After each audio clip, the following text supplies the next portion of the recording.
Good afternoon. It's John Mousseau, CEO of Cumberland Advisors and Director of Fixed Income. It is Friday afternoon on September 3rd as we head into a long Labor Day weekend. This week, not much change in bond yields. 10-year bond yield around a 133, 30-year bond yield around a 194. 10-year down a tick, 30-year up a couple ticks. Some volatility within there, about 10 basis points overall in that range. So there was some volatility this week. 30 and 10-year muni bonds are at basically 80 and 70% ratios on the AAA scale to treasuries. Not much change there. Real story, today's employment report. Jobs created was in the 235,000, big miss by the market, which was expecting 735. So when you miss by almost 500,000 jobs, you say, what's going on? Well, what's going on, I think, is we saw the Delta variant really put a hold on things.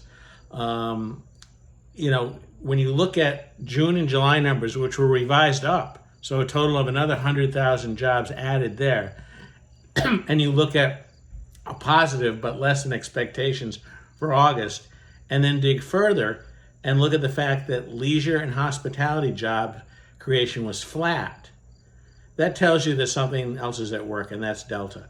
What does this mean? It means the Fed, which has been talking about now tapering, in other words, reducing the amount of bond purchases later in the year or the beginning of next year, they may put it on hold for another month or two. So it drags it out a little further.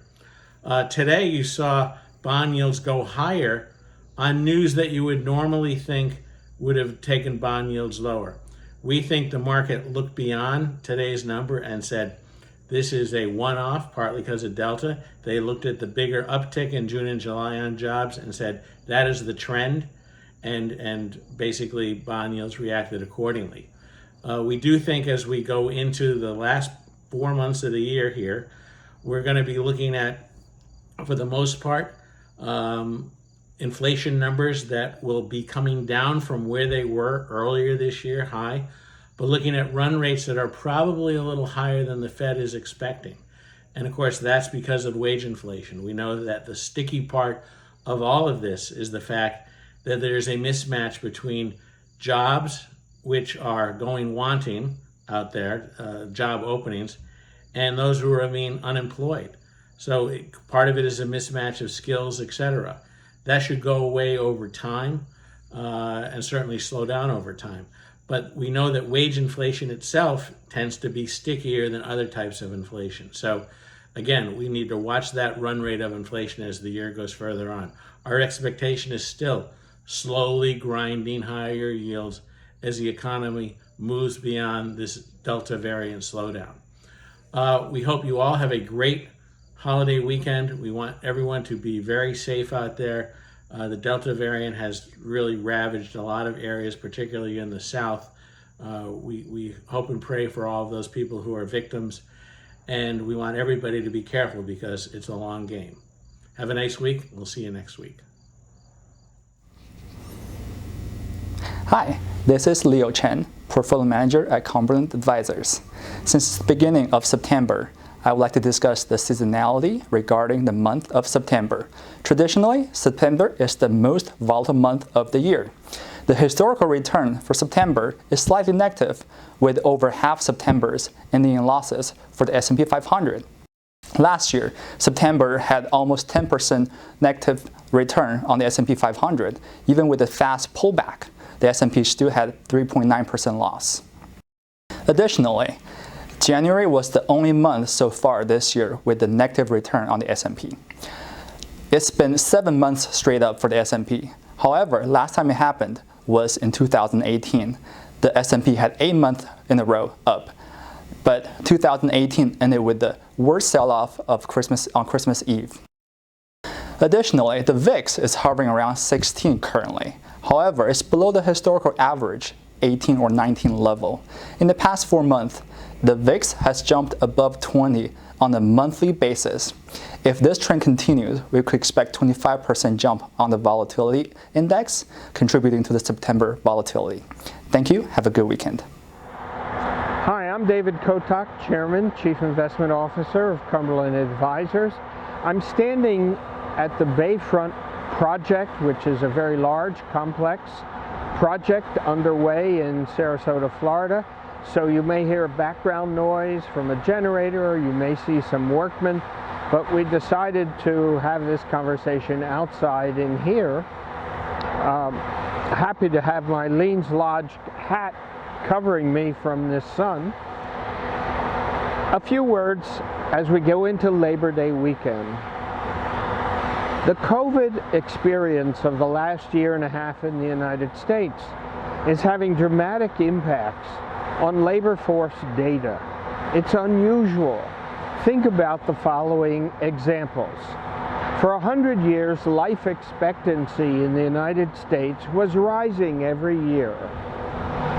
Last year, in the calendar year, the life expectancy average number for the United States of America declined by a year and a half. The second aspect is we could actually have a trajectory, and we could program what we thought would happen with the demographics of our 335 million person country. We knew how old everybody was, we knew gender, racial composition, all the profiles, ethnic identities. We had a massive database. Every insurance company and business and other agencies used the demographics to program what they were going to do. Look what happened. We had a shock. Things changed.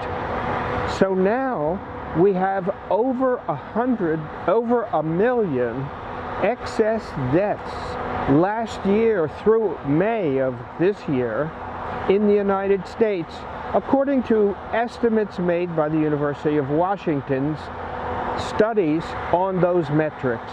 That number is growing all the time. Many of those who died were in the labor force. This wasn't just the loss of an extra million old people. The second shock is we have the developing temporary, partial, or permanent disability from the COVID experience evolving in the United States. We do not know how many people this will affect because it's not over. We're guessing. The ranges of guesses run from 3.5 million low numbers to as many as 30 million high numbers. The answer is we don't know. A year ago, we didn't have any long-haul COVID clinics in the United States. Now there are over 40 of them. They are working on the outcome from COVID on people who survive it. And a great number of those people are in the labor force at various ages in various jobs. COVID doesn't discriminate. It will get anybody it can, any way it can, and the mutation system in it are a natural process within a virus to find a way to get to a new host and infect them. That's what COVID does. That's what the Delta variant does, and that's what the next mutation will do. So, our labor force data is not business as usual. It's not a business cycle.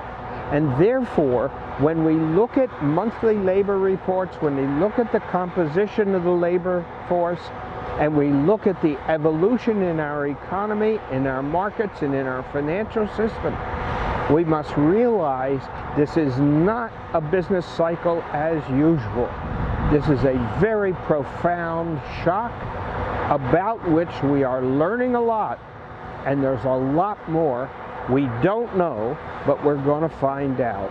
It's a very difficult time for economists and financial market prognosticators and money management firms because we have to sort our way through a data shock, and it's not a normal business cycle. I hope this is helpful. I hope you're safe during the Labor Day weekend period, and please be careful.